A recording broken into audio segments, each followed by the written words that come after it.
Sa magandang araw guys. So welcome to my YouTube channel at ito naman yung ating product review for today.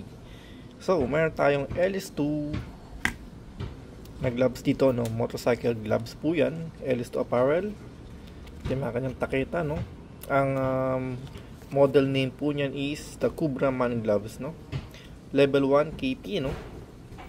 Yan, so meron siyang QR code, no? So, hindi natin masyado siya babasahin. Napakita ko lang po sa inyo yung parang kasama sa kanya, no? Anyway, so, LS2 po to, size L.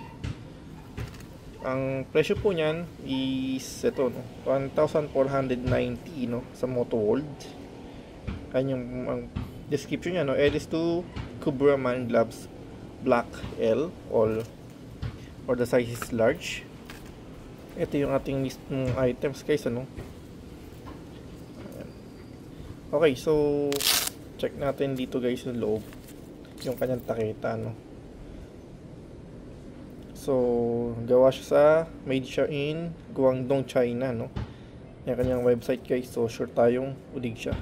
So ang kanyang materials guys na ginamit is meron siyang polyamide, polyester, polyurethane, and 2% other. Made in China. Quality control yan guys, kahit siya made in China. So ayan. Okay, so check natin yung Pinas Public, ano? Guys, sure ko parang ito yung polyurethane sa kanya, itong part na to, no? Ayan. So mesh type po siya. So asahan natin siya na hindi siya water resistant o waterproof. Ito guys, yung pinakanakal niya dito, ayan, ito po ay rubber po ito, na sakto lang yung lambot niya guys, siguro standard lang para pamprotekta, no? The same time dito sa isang part na to, ayan, meron ko siyang kasama. Kung sa touchscreen ba siya, no, or makakagamit tayo ng ating mga gadgets, no, by a screen, so tingin ko okay siya. Yan, dahil dito sa part na to, ayan, kitang kita naman guys, naka-engrave siya na LS2.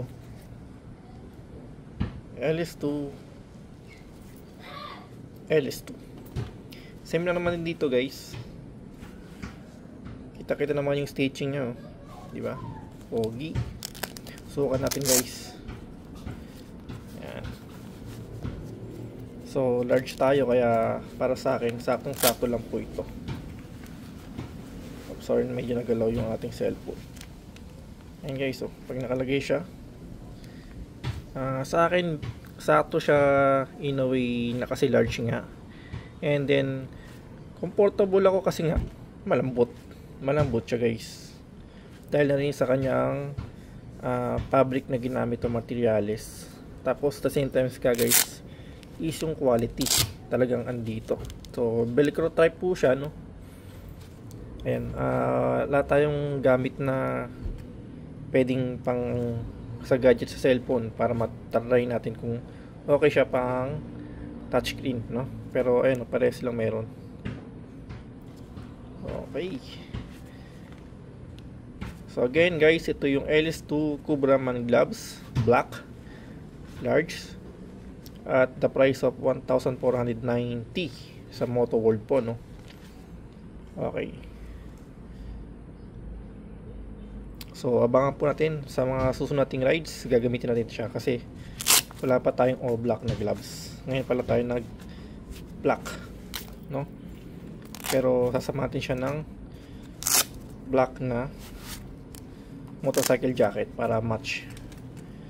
So sa ngayon guys, thank you for watching po.